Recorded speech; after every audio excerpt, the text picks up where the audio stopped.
Well, hey everyone, time for Geocache Talk. Whether you're at work, in the car, wherever you are, we hope you enjoy the show. Please give it a like and subscribe on iTunes, Stitcher, Overcast, Radio Public, and Spotify.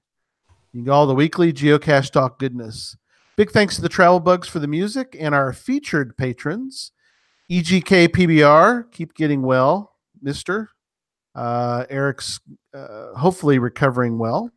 Casamaya, Master Sergeant USMC, Little Gears, Albedo 0.39, It's Only Barney, Purple Turtles 3, ACDC Family, None of It Tidy, Josh Boggs, and our new patrons, Scrabble Hounds, Jinxer05, Float Your Goat, Just Be, and Geocaching Jeeper. If you'd like to become a patron, head on over to patreon.com/geocache talk for more details. Patrons get the new blackout coin. And Jesse, I've only got a few left, as we've talked about. I know. Blackout coin right there. So just a few. And other geocaching items during the year, invites to special events. We've got some shows coming up, some bonus shows that we're going to be doing, and that is only for patrons. And support levels start at as little as $3 a month. So let me welcome my co-host Jesse. Good afternoon, or it's afternoon for us. Afternoon for us. It's later at night for our guests, I think so. Yeah, it's good afternoon or evening. Right. So let's jump right into show 128 for December 9th. I look down at the thing because I've got a blank on my notes. So it's what day is today? It's December 9th, 2018. As we welcome his birthday, so I have to know what day it is. Yeah, there you go. As we welcome to the show, Daniel Pflieger. Daniel, hi. Welcome to Geocache Talk. Hi, thanks for having me. Absolutely. We're so glad to have you on. We've got a lot to talk about, and but we're going to do news here first, and we'll get into things in Hanover. It's like 10 o'clock at night there for him. That's right, yeah. Almost good. Time to go to bed. Almost. There you go. Oh, yeah. Well, it's 3 p.m. my time, and it's 2 p.m. Jesse time. So that's right. That's okay. Thank you for us for our show. I know at 10 p.m. may be kind of late to be starting a live show. It's okay. It's okay. I had a lot of coffee today. Okay. We're all set. All right. So we're going to talk a little bit about some of the news. So something we're going to do upcoming. Right, Jesse, we're going to talk about the survey. Yeah, I think we'll that's coming up soon. We're probably gonna do a patron show. We'll mention on the next show. We're probably gonna go through the whole thing. Yeah, in between. So yeah, but we'll get to that. It's for another show, right? Cash call. It's for another show. And what we do, Daniel, is if we ever say it's for another show, we take a drink of whatever we're drinking. And so I know you're drinking a nice beer over there, so we're good to go. There you go. Cheers. That's right. So we have a new blog post up. Thank you to Angie, Geocaching Janji, for taking care of that for us, and being our blog manager. And so we have a new blog on the website. It's about Is Geocaching Clickish? And that was written by Team Tailwagger. I was just going to say that's good. They sent it in and they listen to us. They do. Everybody has a good story out there. Just send it in so she can put them up there for you. That's right. And we do put them out there. So, we do have new blog posts periodically. About once a week it's been lately. So that's good. So she's been hitting hard lately. And this is one, it's a good one too. And I'd love to talk about it tonight, but it just came out. So it'd kind of be a spoiler. So we can't yet. Yeah, I know. I'm my own on this topic. So yeah. Especially, gets into events a lot, and people have, Jesse has an event every week. I don't know, Daniel, do you guys have an event, just a get together every week, or do y'all have any kind of geocaching events? Yeah, there are a lot of geocaching events. Actually, an owner from Hanover, he set up a geocaching year calendar, and he had an event for each day this year. So wow. 365 events, not only in Hanover, but close by in the whole state. Yeah. That's incredible. That is a lot. Yeah, that's a bunch. Jesse has one every Monday morning. Well, he's handed that off. You still go though? Oh yeah, I still go every week, and once I hit about 100 of them or so, I pass it off to somebody else. He's about to hit 100 or so, and then it's going to be passed off to somebody else too. So well, cool. It goes every Monday morning. It's just a regular part of the week now. So that's awesome. Yep. We get a lot of people passing through and visiting, so it's a great way to meet cachers before your week even starts. So absolutely. Absolutely. That is awesome. Yeah. And so last item on that, before we get into the next topic, is that if you have a blog idea that you'd like to write about, or if you have requests, then definitely send us an email, geocachetalk@gmail.com, and we'll get you in touch with Angie and we'll work out the details. So if you have a blog written that you want her to review it and see, or if you have part of one written, she can help you with that. Mm-hmm. Or if you have ideas, definitely you can always send those in as well. So now we have a webcam watch item. Oh yeah. So not our traditional webcam watch update, but Owen from KC sent a message this week, and I hadn't even seen it yet, but the Antarctic views. So the only unfound webcam in the world was recently found. And legitimately found. Right. So I've chatted very briefly with the people that found it, and it's a legitimate find. And the other, there's a virtual down there too. Yeah. But so we might be able to have them on the show and hear about the whole adventure soon, because there was a lot. I can tell already.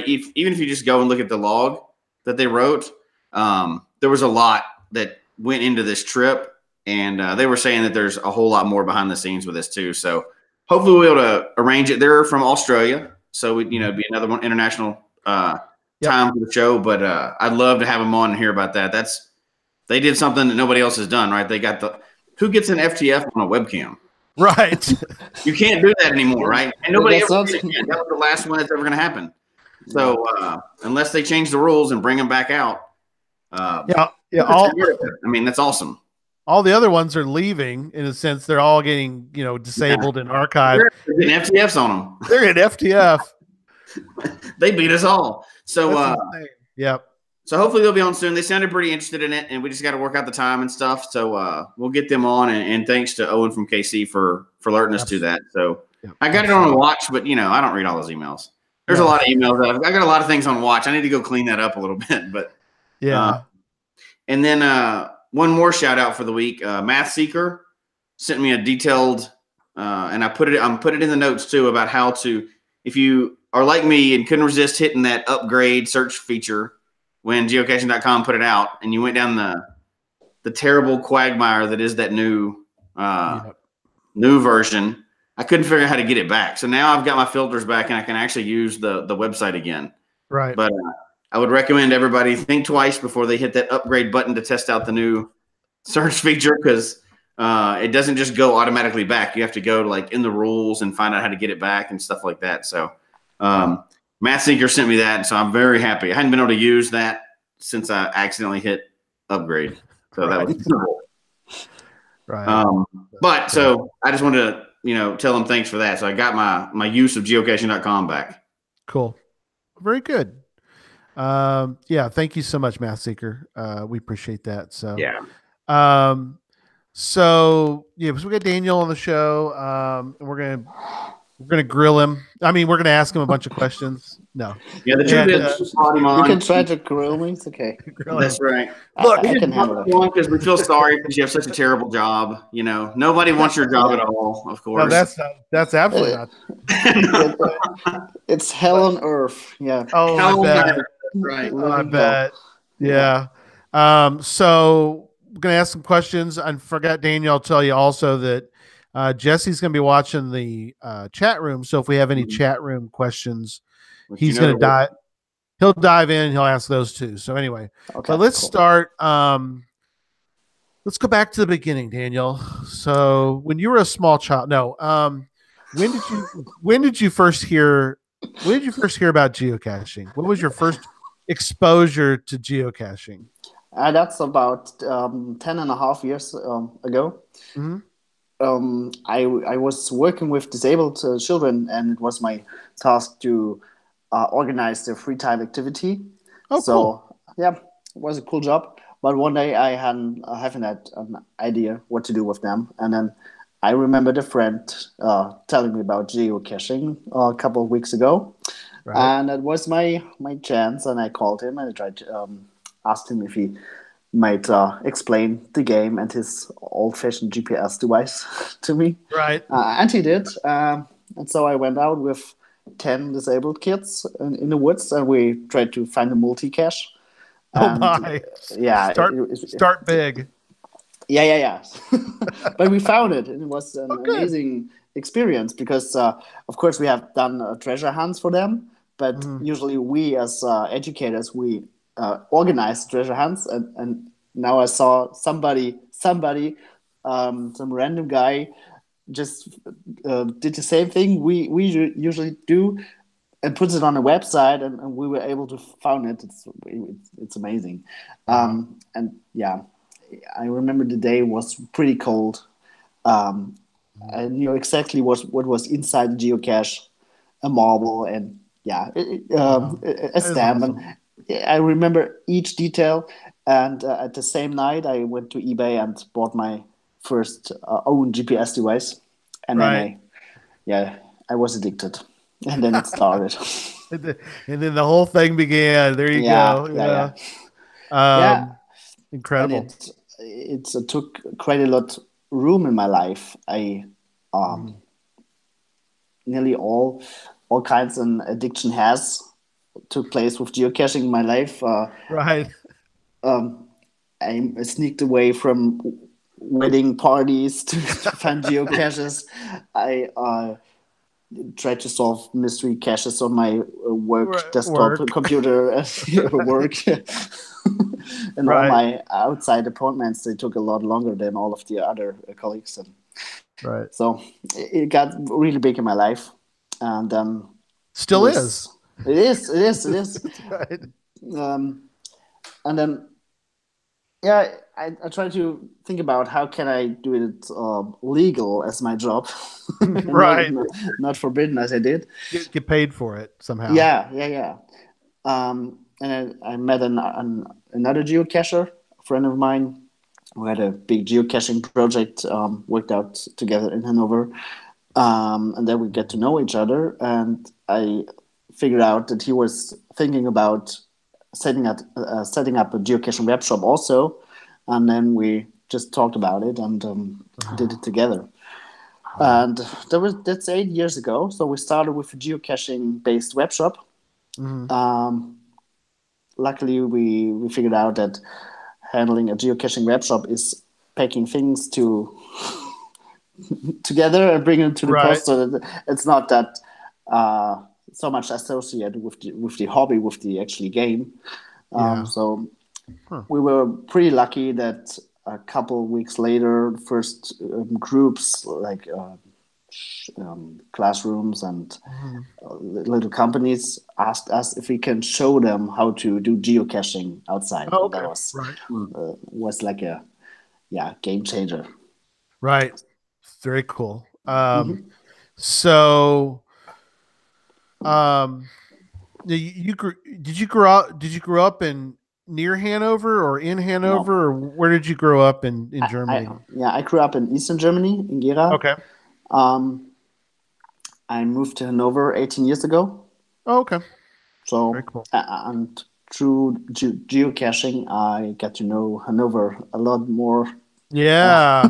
than What's some guys who were born here. Yeah. right? Yeah, and we'll talk about your time with the city of Hanover and some of the shops and everything. But Hmm. uh, uh, yeah, have you done much traveling specifically for geocaching, or well, because I know we want to talk about trips that you plan Yeah.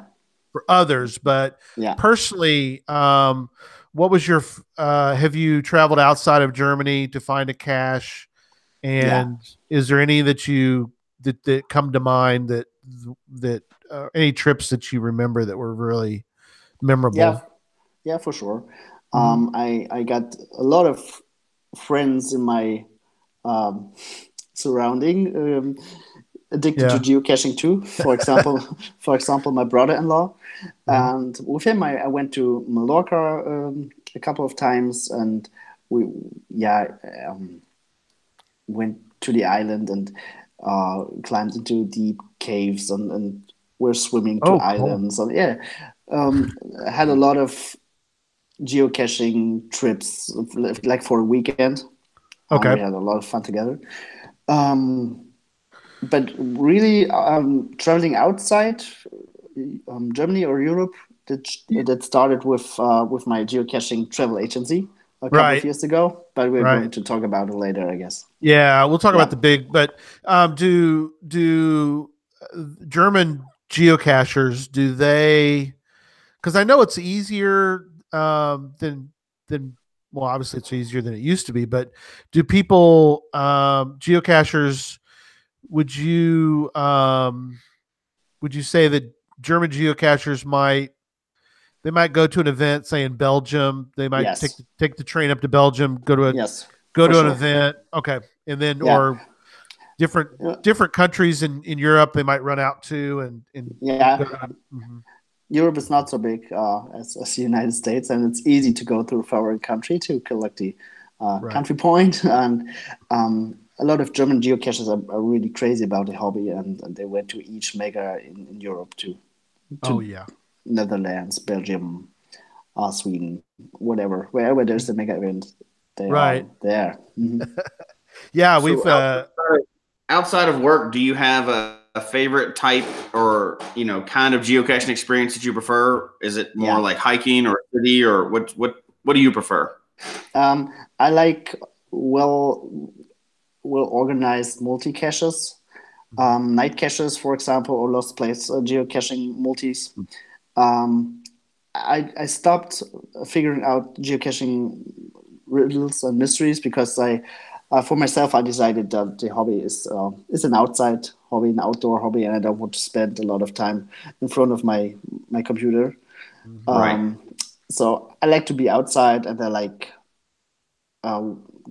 good story multis, which has a story and it's the adventure. I don't do geocaching a lot these days. It's about one geocache a week, but usually this geocache is well picked, and for that I drive also a long way. Right. Yeah, that's interesting. Go ahead. Go ahead. Oh, I was just going to say real quick that the fact that you do it for a living, and we're going to get into that here in a minute, but kind of makes it a different experience. Like you said, you kind of want to plan to do certain ones. You don't want to just find a generic one. You kind of want to find cool ones. Yes. Since you do it every week, anyway, but go ahead, Jesse. What were we going to get? I would say that, you have a lot of high quality caches in your area, and not even the ones that we're specifically talking about tonight, but in Europe in general. And multis people do a lot more multis over there, right? In Europe, they're a popular. Yeah, that's right. More popular. Yes, and I guess the quality of the game of geocaching in Germany is pretty high. We have a lot of well planned and well done gadget caches and multi caches, and a lot of owners invest a lot of money and time and love to build these. And I never saw this kind of geocaches in that quantity in another country. Right. Why do you think it's such high quality over there?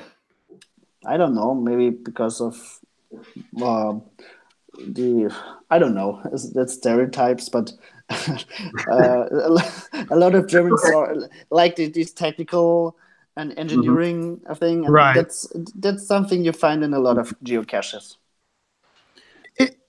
You're right, but it's interesting. I mean, I don't know if you ever thought about the fact that outside of outside of the U.S. where it began. Even in the U.S., I think we feel like we lag behind.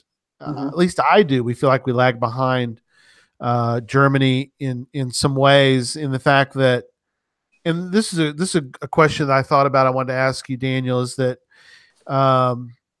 in the U.S., at least where I live, and Jesse, tell us what it's like in Denver, or where you know, in your neck of the woods. But if I ran across somebody and I said, "Hey, I'm geocaching. What do you think?" They're going to go, "Never heard of it." Okay. They have no idea what we're talking about. Whereas, I don't know. Do you like if you're?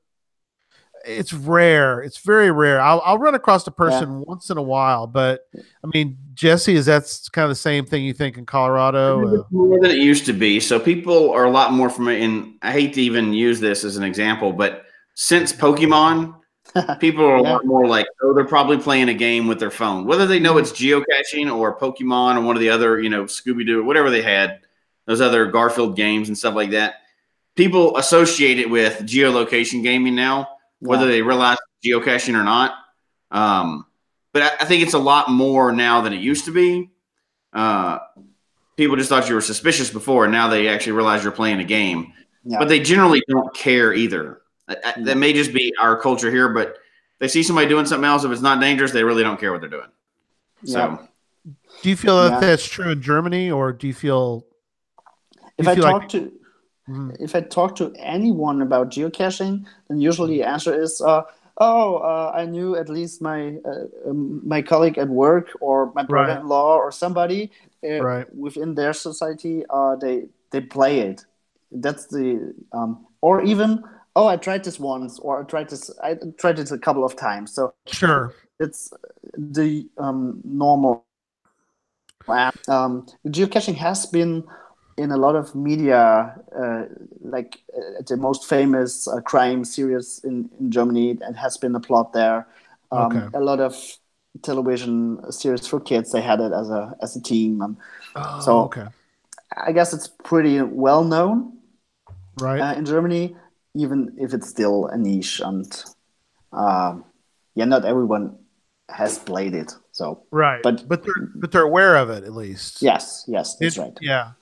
I mean, I think that's interesting, you know, and I guess obviously people have different experiences, and you know, you've done a lot in Hanover, because of, you know, what you're doing there. But so let's go into discussing that. So, you officially, I guess, you get paid. You work for the city of Hanover in their visitor bureau, or how does it? Okay. Yes, that's right. They figured out, or we told them that geocaching is a way to attract people to come somewhere. Right. And that could be used in touristic marketing. And about 5 years ago, we had the first geocaching marketing program set up. We did this for the local recycling company because they had their 10th anniversary, and they wanted to give something back to the public, to the community, except of instead of just having like a party for one day. They said, let's do something like a game, and that's why they called us and asked us if we could build some geocaches for them. That was like the first marketing geocaches we created. And so we created 10 or 12, I don't know. I guess 12 large-sized geocaches in trash boxes and placed them all over the town. That's wild. Yes.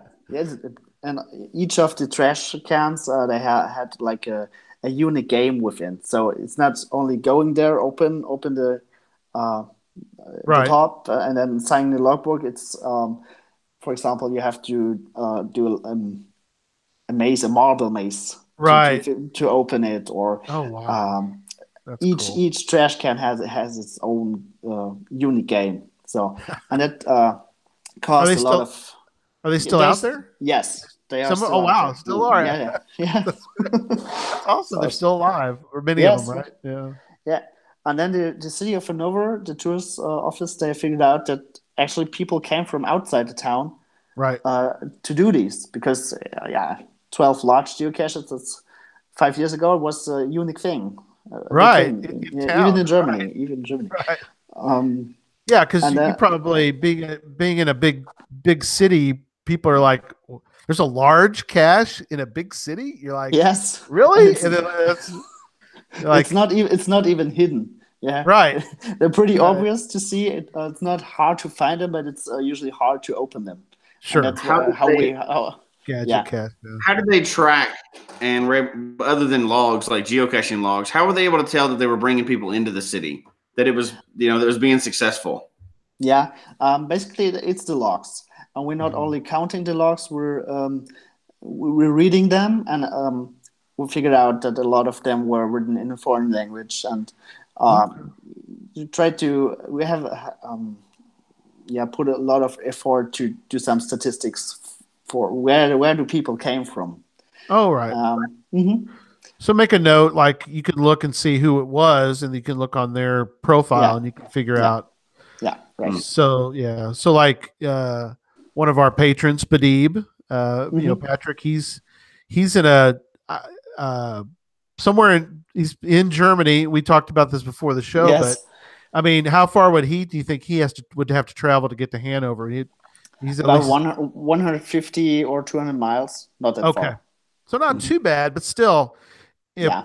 if if Patrick came over in your area and found a geocache, you might make a note. Oh, well, he came all the way. Like, is he in another state of Germany or is Yes. he Yes. Yeah. okay? So you might keep a log of we have people coming all the way from that Hmm. particular state in Germany, and so that gives you some information that's kind of interesting. It helps, like you said, Yeah. Right. uh, their tourism. They want to know how they're doing and are they Yeah. bringing people. Now nowadays it's even it's easier because Yeah, we have so many geocaches in Hanover that you can't do them within a weekend. You need to stay at least 1 week or 2 weeks. And right. so people Right. write us and ask us where could they stay? Do we have recommendations for sleep, for hotels, for hostels, and so Oh, on. that's awesome. And we have as a reward for completing the geo tour, the Yep. two We'll geo talk tours about in that. Hanover. Yep. Yeah, Yep. we have coins, and the coins can be collected at our office. So usually we even met the geocachers from other states. So they came to us after they That's finished the awesome. geo tour. It's a good way to track. Right. Yeah. So to let people know, they need to go to Hanover. You've got to go to Hanover because I Yeah. mean, not only are there, and we're going to talk about some of the caches that Joshua found when he was there, but yeah, you don't have one geo tour. You've got two Yes. geo tours in town where you get two separate coins and you get to go through that whole process. It's incredible. Yeah. How Yeah. big is Hanover? Well, again, please. How big is the How big city? is Hanover? Like population or Yeah, size? 500,000 citizens. Not that Oh, big. okay. So it's Right. pretty It's good good size size. then. Yeah. Yeah. And Okay. there's and like I said, we'll get into looking. We're going to actually watch some of the video and talk about some of that, but um, it is incredible the fact that you've been able to add in these geo tours. Jesse, do you have you want to ask some of those questions you had from Yeah, the? there's a couple of questions coming in and we can get to them. I'll go ahead and ask them now, and then we can get to them as we go through Okay. wherever you think it's appropriate in here. But so they asked, is there a website, and do you sell any plans or gadget caches? Do you sell geocaching related items Now on we a website related to this? we don't have a web shop anymore. We have a lot of websites. Uh, Maybe the most interesting for geocaches is our travel agency website, Yeah. and on that we have some geocoins, but usually these are associated with a special trip. So we have Yeah. some. We created some Asia trackable tags, and you can buy them, but usually they're not interesting for people who wasn't at the trip. So Okay. Yeah. I have those websites, by the way, too, Jesse. I'll put them in Okay, the we'll show put those in the notes. notes. Yeah, we'll put Um, them in the show notes for that's cool. Yep. So another question was, and this is why I asked about the size of the city, but it kind of, there's two questions that kind of go together because and we'll get to the different ones that you've done. And, Joshua's in the chat room too. And, he's got more videos than the videos we're going to show today. And there's a lot more that you can go and check out some of while he was over there with you. But do you run into proximity issues, and do you have different rules? Like somebody was talking about, it's hard over here. Many reviewers won't allow it to be inside a business. And I know you're partnering with your businesses. So how did you kind of work that? And then how do you deal with proximity issues as well? Yeah, the proximity. Oh, it's hard to spell this word. Right. For my bad English. But this particular rule is pretty hard for us. Because we're standing in our own way. I can't offer each potential customer a geocache because there is maybe one in their neighborhood. So that's a big problem. That's why we're focusing on attracting customers from outside Hanover, moving to other cities. Right. That's a big issue. There are no additional rules for us. We have to follow this rule, like each other geocacher too. Okay. And for the geocache within the business, as you figure out at the videos, you could see that the logbook is always outside the business, and there is always a way to to get to the logbook without entering the business. Okay. So, that makes sense. So if somebody didn't want to go in the business or it was closed down, they could still go and find the geocache. Yes, usually that's the way. So we have to follow this commercial rule too. Right. Okay. Well, that's good. That was popping up a lot in the chat room. So that's I can imagine. So a lot of the ones we're going to talk about today, are they part of the GeoTour? Or I guess the way I want to ask the question is, do the GeoTours come about after you placed a lot of these and you've kind of tried to incorporate some of them into the GeoTour, or were the GeoTours? I guess the GeoTours were started after, right? No, it's the other way. Oh, wow. We started with the GeoTour. We started with the commercial geocaches for the recycling company. Right. And because I knew that is a marketing thing, I got in contact with Groundspeak and asked them how could we do this? What would be a good way? And then they came up with the GeoTour, and I've never heard of it before this time. It's 5 years ago or 6 years ago. Right. So they were pretty new back there. But then we were building these geocaches for the recycling company, and we figured out, okay, they can't afford the fee for have a GeoTour. And that's why we got in contact to the tourist office of Hanover, and they were so interested in the whole concept that they said to us we should build some more geocaches and make it the marketing geocaches for a recycling company and the tourism geocaches together as the GeoTour. Oh, okay. That was how the first GeoTour in Germany started. Oh, that's awesome. Right? Wow. Yeah.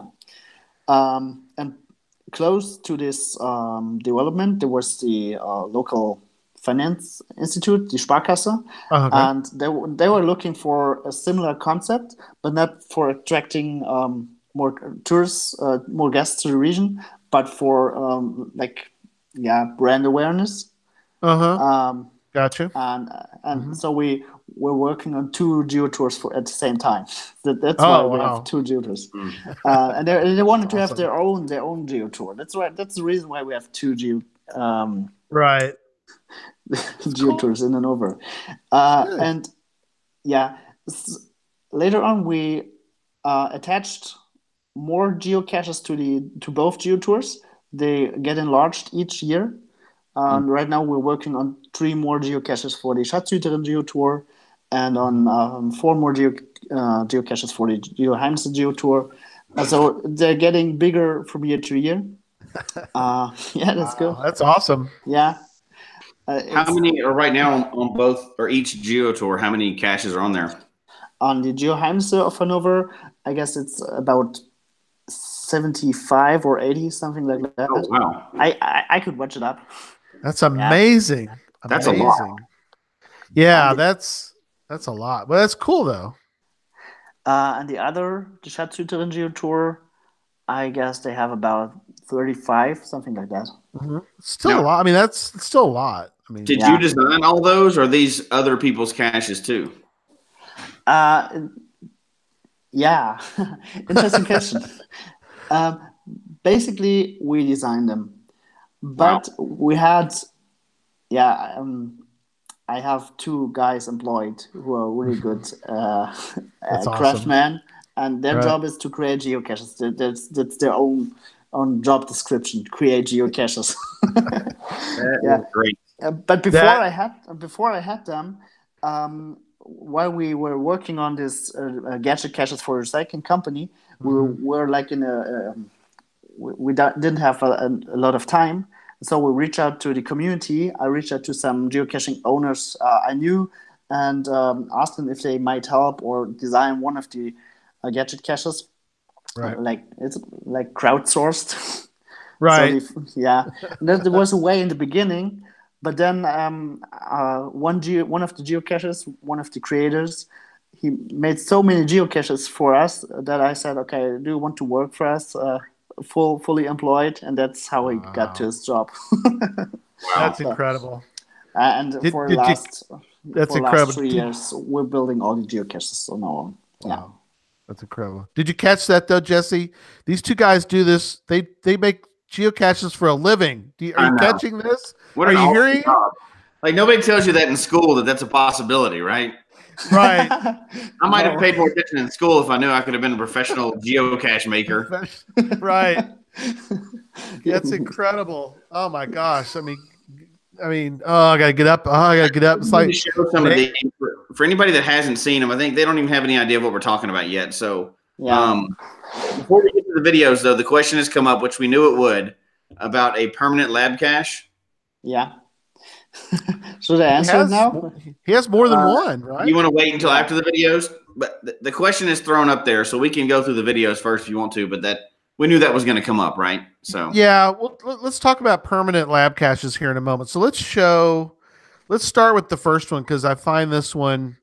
I've got some questions because I love the video. So we're going to switch over. We're going to watch the first one, and I'm going to get you to comment on it as we go. So let me switch to screen share and go to this one. All right.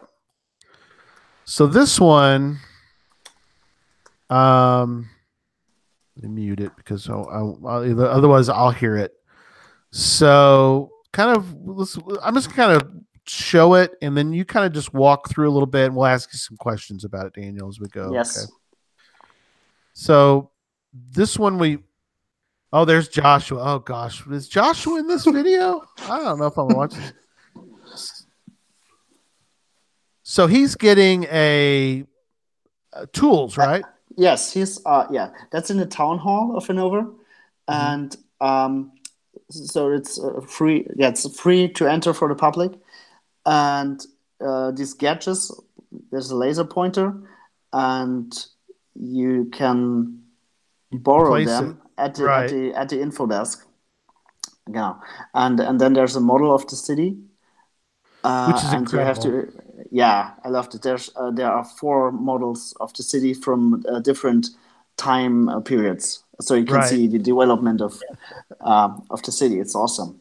Yeah. So this reminds me of what we're watching. We're gonna describe it obviously for our audio listeners as well. But my first thought when I saw this, Daniel, was Raiders of the Lost Ark.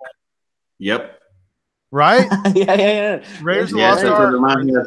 Firing the beam, and it's like, oh, I need to go dig.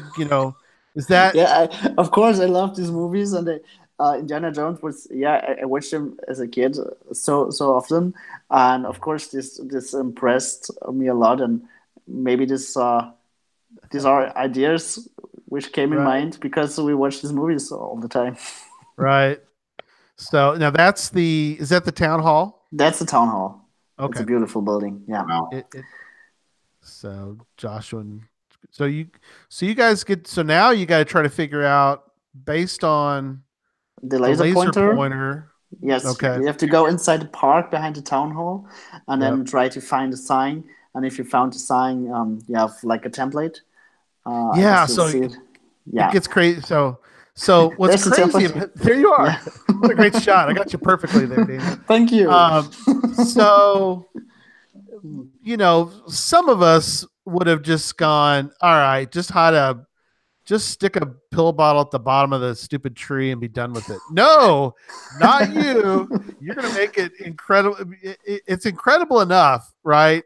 But you got to make it like even more unbelievable, which I love. So you've got these things, which is a great idea. Now, this is something everybody may not be able to do, the whole laser pointer in town and all that. But this was a great idea. So talk a little bit about because people could possibly do this portion, right, Daniel? I mean, this is something. Yeah, that's something we work a lot with templates because all over the town, wherever you are, you can find signs in different shapes, and there's so many information on it. And I don't like this question to answer type of stages where you just go and read the year of the founding and so. I don't like it. It's boring usually. But if you have like something like a tool, like a template, and you lay it on the sign, you have to figure out which is the information I need. That's it's more gamification. It's a great idea. So this is basically made of help me out, Jesse. What would we call these? Like not cellophane, but like the clear stuff that you would do like an overhead projector with. Like we used to, in school we used to see overhead projectors. Yes. And this plastic is kind of reminds me of that. Yeah, it's quite the same material. Of course, we went to a copy shop and let this printed, but you can do it on your own just with the adding and this kind of paper. You can do it by your own. Yeah. So and so this being this is then a true multicache because we're at one of the stages. Yes. It's a multicache. You see the circles, this colored circles. There are other signs where you have to go, and on each sign, you need to put the template. I love this one. Yeah. So there's a template on a old sign, like a marker stone, like it would be in a graveyard or something. Yeah. Right. Yeah. And you can tell. Yeah. How do they get these templates? Do they go to the business and get it? Yes, they can, or they receive it at the information desk at the town hall. Right. Mm-hmm. Gotcha. Okay. So that was in that thing that they handed Joshua at the beginning. So. Yeah. So then he's all the way at the final. Yes. Then you go back inside. The final's at the same point where the start is. It's like a safe, and you have to figure out the code by walking through the park and using the template all over again. That's awesome. So awesome. Okay. So let me come out of that one. Oh, it's a letterbox. It's a letterbox type of cache. Oh, cool. You don't need the GPS instead except of going to finding the starting location, but inside park you use the template and the laser pointer and so it's more like a letterbox, and there's a stamp inside. Yeah. Is true letterboxing not what you and I are used to in geocaching, the letterbox hybrid? Was letterboxing or is letterboxing in Germany still a big thing, or didn't really take off as much as geocaching, or what do you think? I never met a letterboxer. I never met one. I met Pokemon Go players, Ingress players, and all the other Muncie and all these location-based games. And usually if you're outside and looking for treasures and playing a random location-based game, you usually met other players from other games. But I never met in the last 10 years and never met a pure letterboxing player. So I I don't don't think know. I have. I don't think I have either. Jesse, have you ever met I have either. No. No, I'm sure there's some out there, but there probably are, but not many. I don't Yeah. think. I've only found. I found one letterbox that was not. It wasn't a letterbox hybrid, which is what we would find. But I found a true letterbox. But the problem was, it was so close to another geocache that people were finding this poor person's letterbox, and they were just signing it like it was a geocache. So it kind of was a mess. But yeah. all right, I like the idea of pure letterboxing, but then never met. I don't think it's a big thing. Never took off. Yeah. All right, let's talk about this one a little bit. This is one that, oh gosh, there's that guy again. Who's this? I don't know who this guy is. No, that guy. no, is he in the chat room right now? I think so. Is he still in the chat room? Hi, Josh. He was a little bit ago. I think he's still in there. I know he's traveling. I asked Josh. So Daniel, if you probably know, Josh is good friends with me and Jesse. So we've spent some good time together. Hey, Joshua and Jesse, they won the Mocha Cup together. So that's they had to run, sign geocache. Well, no, you didn't sign them. You had it was like a hole punch type thing. Hole punch. And then you got to it, you hole punched your card, and then you started running again. And they had 4 guys, and they had all sorts of the way that Moga works is you could be of any age. They have different age groups and stuff, but you basically it's whoever the slowest person was, it finishes. And I think Josh was he's not the slowest. I'm kidding, but they had fun. So anyway, but yeah, Joshua told us about his trip, of course, and he did all these great videos. So all right, enough of that, Gary. Joshua said he's driving, so I don't know why he's also typing at the same time. Stop typing. Stop typing, Please be safe, Joshua, and don't crash. Because his question said, ask Daniel if he will go to Germany with me, which didn't make any sense. And then he corrected it, and he said, I mean Brazil. Yeah. He wants to go to Brazil. Oh, the ape cache. Yeah, we'll talk about that. We're going to talk about the ape cache. Yeah, we're going to get to travel in just a minute, but we'll get to travel in a second. Yes. No, that's good. Yeah. Joshua's latest obsession is to get that other, because he has got one. Yeah, he wants to get the other one. I know you know that. He found it with us. Yeah. And we'll get into the whole. Yeah. Yeah. And we'll talk about the whole Joshua and 37 Germans. That's the whole story now around the U.S. Joshua. It is. Yes, it is. It is. It is. And the way it's always talked about is it's Joshua and the 37 Germans. It's the way it's put together. So I love it. It's always, we'll talk about Joshua and the 37 Germans here in a minute. But all right. So what is this? I see the lab cache symbol on there on this one. Yes. Yeah. Right. So should I explain how did so okay. This is fascinating. Okay. This is Cache and Coffee. That's the name of the geocache. It's a traditional cache. Maybe in the US it would be a multi-cache. Maybe. But all the things are on the same spot. So at least it's a file puzzle type cache. And to open the geocache, you have 2 ways. You can either go inside and grab some hot liquid, right? For example, a coffee, but it also works with water or tea or hot chocolate. Right. Doesn't matter. And you receive hot water for free. You don't have to buy anything. Right. And there's a device inside. We can see it later on in the video. Yeah, we'll see. And if you put the your cup on this device, it will reveal the code for open the safe, which is outside the building again. So that's the first way.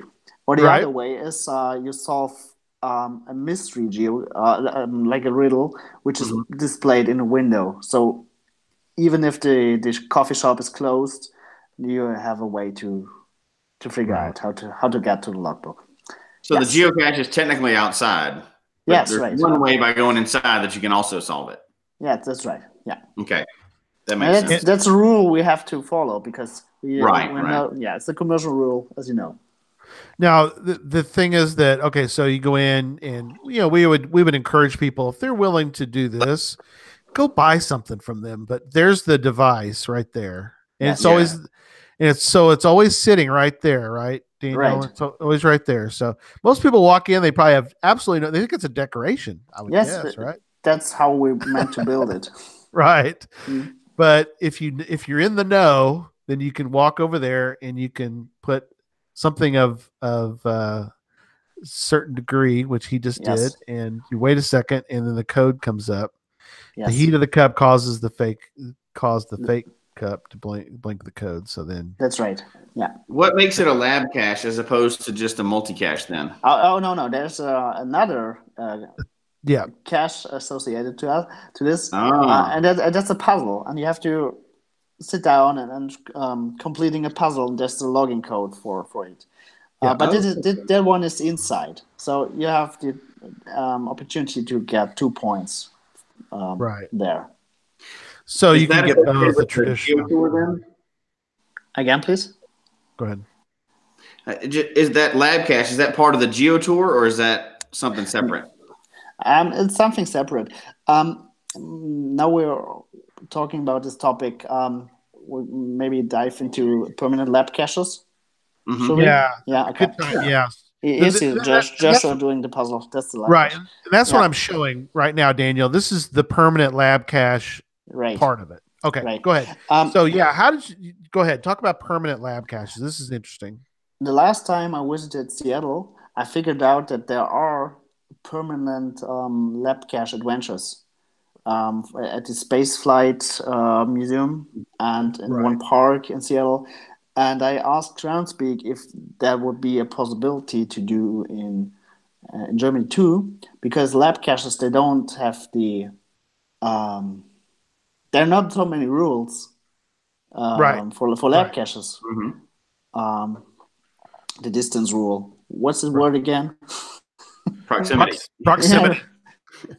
Let's see what the German word is. I can tell you, it's Abstandsregel. Oh, there you go. See? Abstandsregel. Right. But in whatever language, it's annoying. It is. It's annoying. Hey, Daniel, it's annoying to us too because I wish it was half. I really do. Yeah. I think 528 feet or whatever it is in meters. Yeah, it's too much for some of us who like. I put a lot of caches in.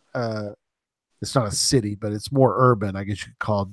Greenville's not a big urban. I mean, but I'm trying to put more caches than it's different where guessing them. It's out in the wilderness. Okay, yeah, I can understand 528 feet, but it's a little tougher when you're in a city. Yeah, I know. you know very well. And as you know, WV Tim, he puts a lot of them in his town at businesses, and it's very difficult for businesses to do some of that. But anyway, so that's cool that you got permission. Yeah, it's not like a permanent permission. It's like a test run we're doing with Groundspeak on this. Oh, okay. By now, and it's not available to anybody. And I'm not sure if we can do it in the future. Okay. I don't know. It's based on the reaction of the community. Okay. I would love to have this option because geocaching is a game that drives people to places where I've never gone before. And why should that be even interesting business? Right. In my opinion, it could be something. And if it would be a special type of geocache where the players could decide, do I want it within my game or not, they can. If it would be a special type of geocache, they could decide before they went. So they could just ignore it. Or it could be like an attribute for sponsored geocaches or something. There is an attribute. That's true. I would love to have this option, and I'm pretty sure that businesses would be willing to pay for this. Oh yeah. Oh yeah, absolutely. Yeah.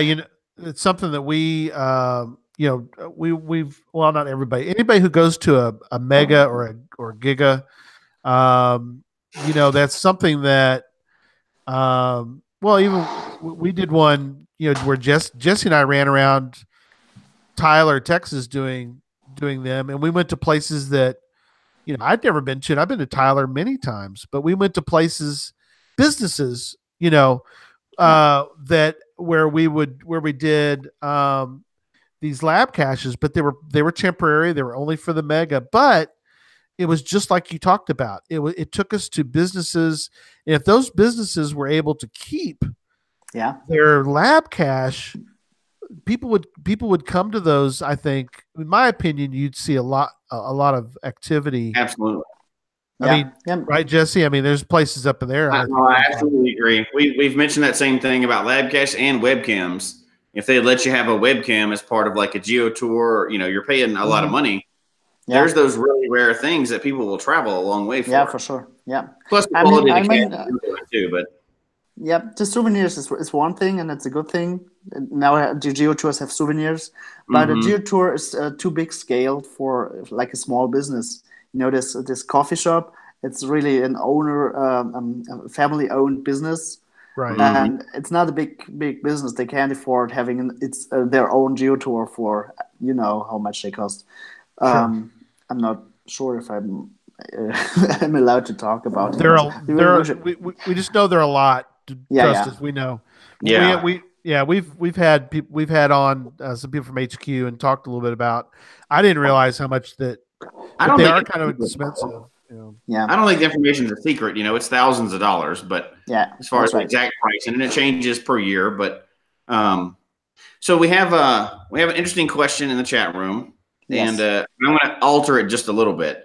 They asked, "What's your favorite cache that you found while you're here in the United States?"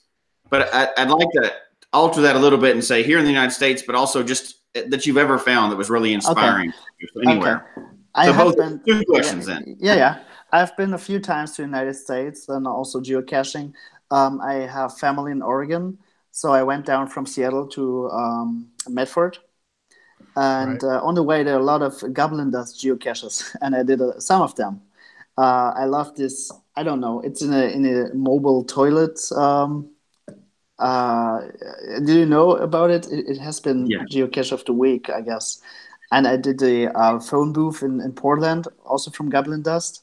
Right. Oh yeah. That was my favorite geocaches in the United States. Beside of the must-have like HQ and Original Stash and the Ape Cache, of course, I did this, but it's right. Yeah, you have to do this. He likes I think he liked the telephone one because it does remind me of some of the ones that you've built where you're using a gadget, and you have to kind of it's the old phone thing where people you're repurposing something kind of cool. And it's also associated to a shop, and it's a shop for German VW Käfer. Oh yeah, and it's right. I met some German guys inside the shop. I went inside to use the restroom, and that was pretty fun. That is awesome. Yeah, it's funny when you find people that are in. It's like we took a trip to Scotland and we ran across some people that they had a shop in Scotland, but they were from Texas. Oh, they're from Texas, so it was kind of like, wow, you get that connection. But anyway, yep. We ready to show the one more, Jesse, or do you have some more questions? Yeah, the one that's if I didn't know Joshua, I would have thought he made it up when I first saw the video. Oh, this one? Yeah, I'd have thought he was making it up. I was like, that's not a thing. People aren't doing that anywhere. There's no way. Right. All right. So let me go back to sharing. We got one more to share, and then we'll get into some. I've mentioned this one on the show before, but I'm still just in awe. Yeah, absolutely. So we're going to talk about this one, then we'll get into some other stuff too. But I wanted to talk about in this one. So, this is your. That's my workshop. Yeah. So that's me. There you are. That's Daniel. See, there's Daniel right there. Not the girl in the glasses. That's the guy in the glasses. That's Daniel. Similar. So, but still different. Got his ammo cans back there. It's awesome. So this is his your workshop here. But so this one, by the way, isn't out yet. But look, see the eye. Yeah. Got the whole eye thing going here. Oh, he again. Yeah. Oh, this guy. Where'd this guy come from? No, I'm kidding. I don't know. Why do we still find that funny? Why are you and I, Daniel, have the same sense of humor? Why is that funny? But anyways, so you got two of these. One of them we're going to see in a minute. Still active. Like if I went right now to Hanover, I could go visit this particular shop and do the whole call the number, and we'll talk about that. So anyway, this one you're still working on this one though. It's ready, but we sometimes build geocaches and don't know where to put them. Oh, okay. But usually we figure it out later. Right. There always is a place for each of our geocaches, even if it takes 2 or 3 years. Sure. That's good though. Well, you got a hold of, going extra. So it's like, some of his B-roll. Got to show the town hall again. Right. Got some great spots in town. I'm gonna skip some of this. Sorry, Joshua. I'm not gonna watch your whole video. Golly, dude, what is the deal? They're awesome. These videos are awesome, Josh. Don't worry, we love them, but we've seen them. Yeah, it's just too much. So this is sort of side thing. This is a different geocache, right? Yes, it has its own video. Right, it got its own video. I guess you can go watch. I guess go watch the video someday and subscribe. No, I'm kidding. I don't know about subscribe. That's a little much. No, we're kidding. You're gonna make Joshua crash the car. Don't do that. We love Joshua. No, no, definitely subscribe because these are incredible. He did so many. It was awesome, which we really appreciate. I mean, I don't think he did enough. I mean, he's like, I can't do any more. I was like, no, come on, you got to have more videos. Come on, more German videos, more German videos.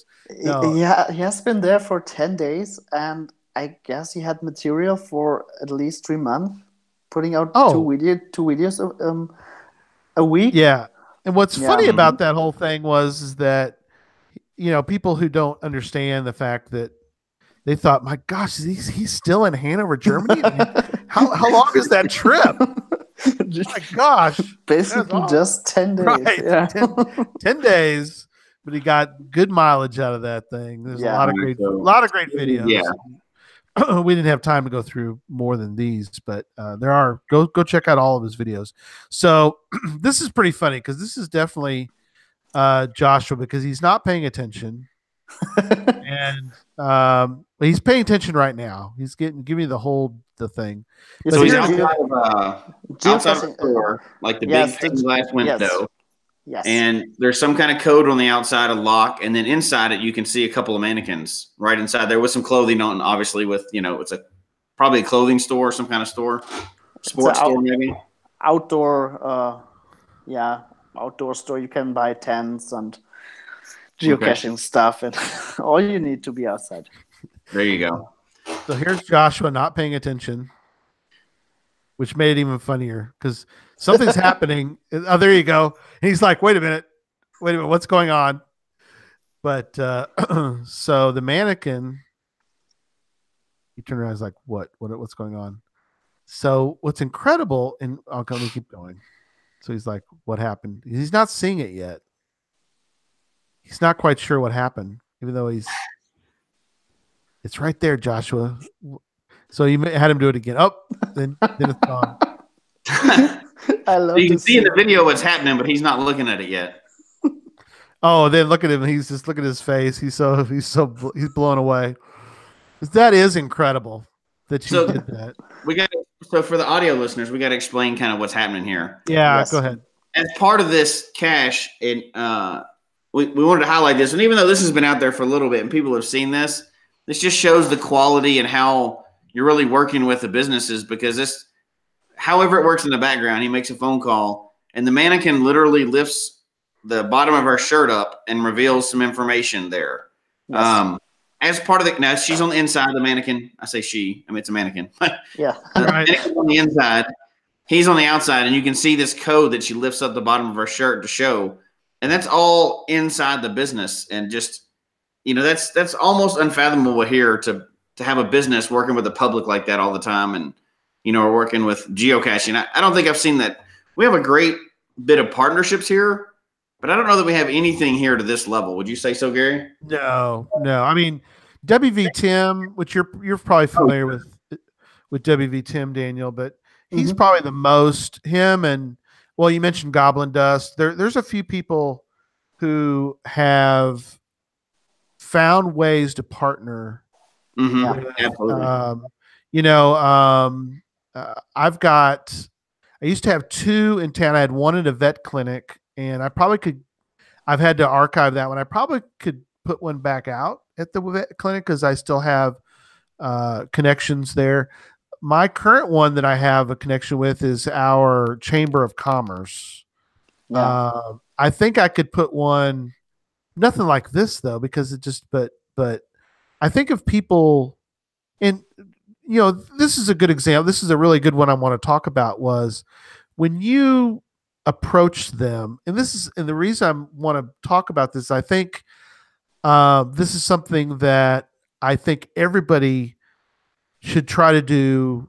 One, they're probably not in the, they're not at a point where they have the time and we'd all love to do what you do, Daniel. I mean, I know Jesse and we would love to do this all the time, but all of our listeners, if they could go to one business in their town and somehow convince them to put in, obviously it doesn't have to be something at this level, but just be able to put something related to maybe their store, or I guess that's where my question comes in is how can people go to one of their businesses in their town and talk to them about doing something.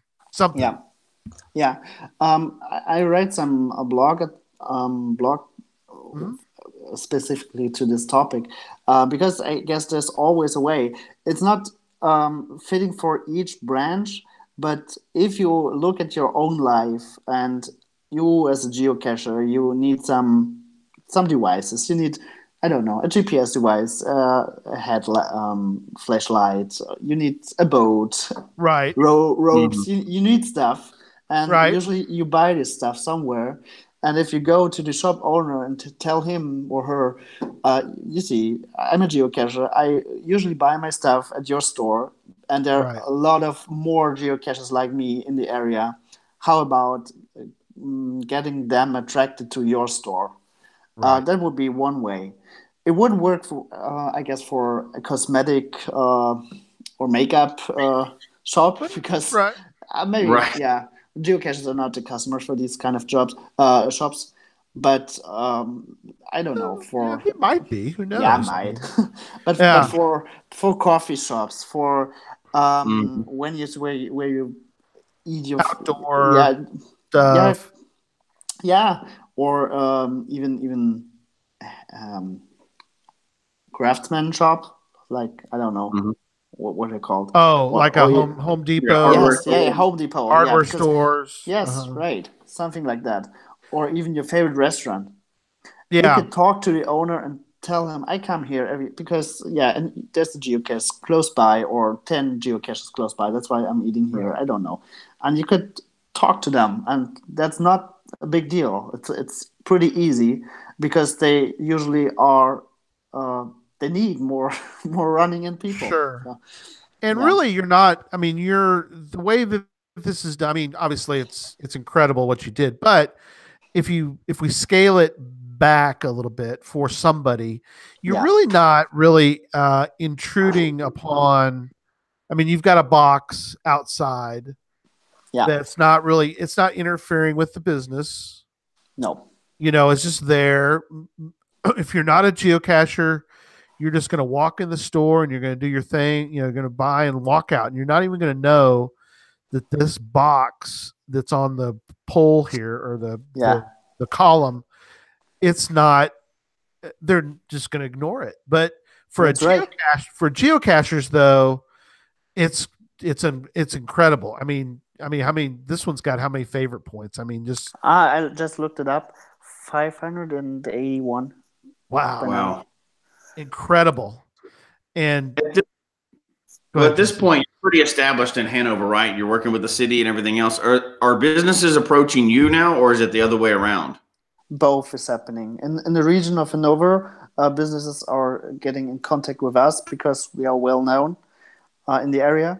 But outside the area, I need to do some cold calls. And I usually try to figure out which companies I would like to work with, and then just get in contact with them. And so do these businesses pay a fee to cover some of this geotour, or? Yeah, they do. We are getting paid to create these geocaches for them. I told you earlier I have 2 employees who their only job is to create geocaches, and they have to be paid each month. So of course we're charging the companies to build these geocaches for them.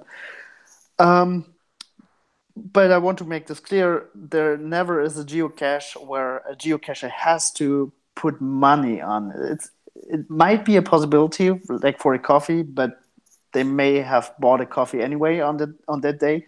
Sure. Right. Yeah, anyone buys coffee. Right. But nobody has to, and I would never let it happen that the geocachers have to pay to play their game. It's always the thing to get geocachers attracted to some businesses, and it's working out for the businesses. They're doing videos, they're doing social media posts, Instagram photos and videos, and that's good for businesses because they pop up within the geocaching community. I don't know could any business approach you like that? I'm sorry. Could any business approach you like that? Like somebody in a whole nother country? If they reached out to you and said, I want this in my Home Depot or whatever, you'd work with them?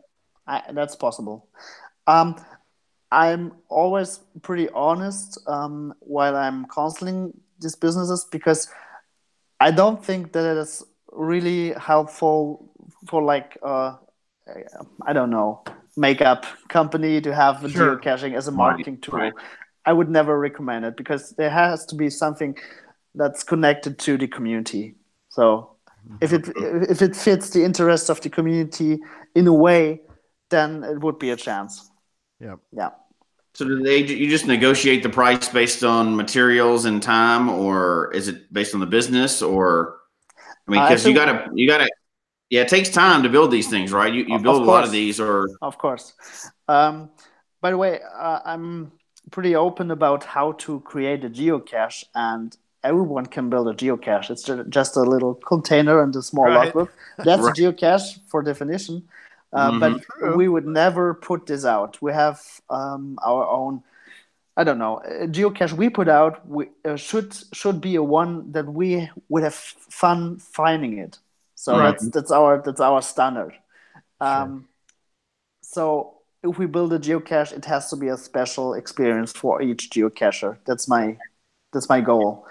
Of course, we put a lot of effort and money and time on building these geocaches, and we figured out 2 ways to pay for them. One is just like you described, for material, building time, coming up with the idea for one-time fee. The other is we build the geocache, put it out, and then we get paid for the logs. So for each geocacher coming there, like Google AdWords or Facebook ads, so pay-per-visit, pay-per-click. Pay-per-click, right. Yeah. That's a good idea. That's a very interesting business model. I like that. Oh, yeah. Yeah, me too. That is awesome. Yeah. And it's fair. It's fair for the business owner, because he has no risk. If just coming nobody, then he doesn't have to pay anything. But of course, I know that people are coming. Yeah, absolutely. Well, we're going to get into the end of the show. So we want to talk about the travel business. Yes. And then Jesse, I guess, kind of keep an eye out for, just let the chat room know we're kind of coming to an end. So if you have any final questions, we'll get to those in a minute. But let's talk about the travel agency. How long have you kind of been in the travel business? Yes. and what's the current because you were involved with the Joshua and the 37 Germans, right? Yes, That was... yes, I'm involved. That's right. Okay, it happened about 3.5 years ago. Okay. I was sitting there having a beer, just like Right. now. Very cool. Yep. And oh, don't lose it. it's empty. It's all gone. Oh, it's empty. Oh my gosh. Let's get you another one. Just kidding. Go it's ahead. good to show us over and right. I need to grab. No, it's not good. I love it. I really enjoyed the time. But yeah, I was looking at my geocaching profile, and there was one thing missing. It was the ape icon. Yeah. Right. Right. Yes. Yeah. That was back before. That was before the nearby Seattle has been found again, the Tunnel of Light. So there was only one in the world, and it was in Brazil. And by this time, I couldn't, I don't know, tell my family that I'm leaving for Brazil just to 5 or 6 days disappearing in the jungle to look for a geocache container. So I needed something to, I'm looking for a word, to justify this? Yeah, okay. Yeah. And then that was the point where I thought, may I put this on Facebook, this idea. There must be other idiots like me, other addicts who would have the same wish. There are lots of them. Yeah, and it appears that there were about 120 within 24 hours who said, hey, I want to go there too. And that was a point where I thought, okay, that's a good base to walk to a travel agency, to get to know some geocaches from Brazil, connect to them, and try to figure out a way how to make this trip happen. And that was like the birth of our travel agency. I flew there with 26 geocaches from Germany, and we went to look for the ape cache, and we found it. And then that was our first trip, and then it all started. That's awesome. Now, for next year, we have 15 trips to offer. 15 trips. That's awesome. And we're going to cover 47 different countries within these trips. Wow, that's awesome. Yes. That's a lot of work, but I know it's awesome, though. Yeah. To be honest, I will be not on each of these trips. Last year, I have been away from Germany for 3 months. In different countries, and it was too much. My brain needed some time to sorting all the impressions and it was pretty hard. So I'm pretty lucky that I have another employee, and her job is not to build geocaches, but to search for geocaches. Actually, it's figuring out which trips and where. Building these trips. Is that the lady that's in some of the videos with Joshua? Had her. It's Annette. Yeah, Danette. Yeah. She has been a participant of one of our ape trips to Brazil, and on this trip, I asked, "Is there somebody who would like to work for us? Because we're doing so many trips, it's getting more and more." And then she showed up, and that's awesome. How she came to her job. And her job is to organize geocaching trips all around the world. Yeah. And how Joshua came to this trip is because I invited him to Germany this year, as you could have seen in these videos. And we received a lot of positive feedback for this from all over the world. And these videos are working out pretty good for us. It's a good way to show what we do. It's also a way of marketing ourselves. Sure. And that's why I asked Joshua if he wanted to join this trip, our United States and Canada trip, where we visited the HQ, the original stash, and completed the Jasmine Challenge, because we were building this trip around geocaches from the year 2000 to 2001. So by the end of the trip, a lot of participants, customers, completed the Jasmine Challenge. That's awesome. And that's worked out real well. He's starting to show, as he's starting to show he's putting out some of the videos from the trip. Today it's a new one, right? Yeah, and we had Joshua on after he got back from Hanover, and then we had him on to talk about what we called the planes, trains, and automobiles, which he almost did all three. He didn't do the plane part, but he did the trains and the automobiles as he went up to Canada, and we went to the ET Highway, and some of that, and so. But yeah, fascinating. The trip, and it sounds like that he was well liked, I guess, by the 37 Germans. So that's good. Annette told me that some of our participants of the journey, they were like a little skeptical because we're Germans, we're a little reserved, a little sure. Yeah. And Josh is always, who's this guy? Right. Right. But by the end of the trip, all wanted to be on his videos because he's a charismatic guy, and he can catch hearts. That's awesome. He can. Yeah. That was awesome. All right. So Jesse, any questions or? I think we hit most of the questions already. People are amazed by this, and but I think we've talked about this and with Joshua a little bit about this before, and I think it's just inspiring. And again, I hope we see more push, here to see more of these caches and partnerships with cities. Somebody mentioned Rome, Georgia. I mean, they're really embedding there. Yeah, and then they are too. That's a good one. West Bend, they've got caches everywhere there. There's a lot of those that they're starting to do it. They may not be all gadgets, even though like West Virginia Tim has a bunch of those, but I'd like to see those more and more because the standard, I've found a bunch of good caches over the years, but if I'm just thinking of just a random cache that I go to, a lot of times it's just, a pill bottle or a nano or something like that. There's nothing really special about it other than the activity surrounding it, with family and stuff, but I'd love to see a lot more push towards the quality. I agree. That's my goal, and I guess that's important for the game. We had this. You were talking about this survey.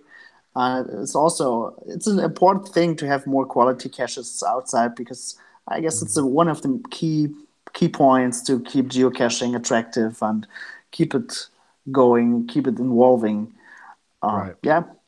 And I'm focusing on putting out quality geocaches out there. Yep. Well, as we kind of conclude tonight, I guess, Daniel, any final thoughts that you kind of gave a final thought, but do you have anything else you'd like to mention before we wrap up the show tonight? Maybe a little look to the future. Joshua and me were going to work together more and more. He will be at our trip to Brazil next year in March. I will be there. We had also a lot of fun to do these videos. If you watch them, Joshua and me, we're getting, I don't know, it's getting better from video to video. I love it. I really love it. I would like to do more with this series with him. He will be, I hopefully be in Germany back in the near future to do more of the geocaches. And we're excluding our travel activities also for foreign geocaches. So maybe bringing geocaches from the United States to Germany to show them around the geocaches. That is one thing we have in mind. And sure. Yep. That's awesome. That would be very interesting. I'd be interested in that for sure. Yeah. We'd love to have you here. Oh, yeah.